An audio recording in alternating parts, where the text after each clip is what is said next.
സംസ്ഥാനത്തെ waste to energy പ്ലാന്റുമായി ബന്ധപ്പെട്ട് 50 കോടിയുടെ കോഴ ഇടപാട് നടന്നിട്ടുണ്ടെന്ന ആരോപണവുമായി മുൻ കൊച്ചി മേയർ ടോണി ചമ്മണി രംഗത്ത്. കേരളത്തിലെ പ്രമുഖ രാഷ്ട്രീയ കുടുംബത്തിലെ വനിതാ അംഗത്തിന് ഇതിൽ പങ്കുണ്ടെന്നും അദ്ദേഹം ആരോപിച്ചു. ടെൻഡർ വ്യവസ്ഥകളിൽ മാറ്റം വരുത്തിയാണ് സോണ്ട കമ്പനിയെ സഹായിച്ചിട്ടുള്ളത്. തന്റെ മുൻ ആരോപണങ്ങളെ ശക്തിപ്പെടുത്തുന്നതാണ് ഇപ്പോൾ പുറത്തു വന്നിട്ടുള്ള സോണ്ട പ്രതിനിധി ഡെന്നിസ് ഈപ്പന്റെ ഫോൺ സംഭാഷണമെന്നും ടോണി ചമ്മണി ചൂണ്ടിക്കാട്ടി. അതേസമയം ബ്രഹ്മപുരത്തെ ബയോ മൈനിങ്ങുമായി ബന്ധപ്പെട്ട ടെൻഡറിൽ ചീഫ് സെക്രട്ടറിയും തദ്ദേശ ഭരണ സെക്രട്ടറിയും ക്രമവിരുദ്ധമായി ഇടപെടൽ നടത്തിയെന്ന് കാട്ടി വിജിലൻസ് ഡയറക്ടർക്ക് പരാതി നൽകി. എന്നാൽ 2 വർഷം കഴിഞ്ഞിട്ടും അന്വേഷണം നടന്നില്ലെന്നും അദ്ദേഹം ആരോപിച്ചു. 50 കോടി രൂപയാണ് കേരളത്തിൽ വേസ്റ്റ് ടു എനർജി പ്ലാന്റുമായി ബന്ധപ്പെട്ട് കോഴ കൈമാറിയിട്ടുള്ളത്. അത് ഒരു ക്ലസ്റ്റർ കിട്ടുന്നതിന് വേണ്ടിയാണോ, മൊത്തം ഇപ്പോൾ ഈ സോണ്ട കമ്പനിക്ക് 3 എണ്ണം കിട്ടിയതിന് കൂടിയാണോ എന്നുള്ളതാണ് തെളിയാനുള്ളത്.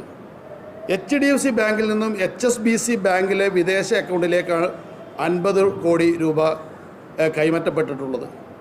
ലഭിക്കുന്ന വിവരം കേരളത്തിലെ പ്രബലമായ ഒരു പൊളിറ്റിക്കൽ ഫാമിലിയിലെ ഒരു വനിതാ അംഗമായിട്ടുള്ള അംഗത്തിൻ്റെ നിയന്ത്രണത്തിലുള്ള അക്കൗണ്ടിലേക്കാണ് എന്ന് പറയപ്പെടും.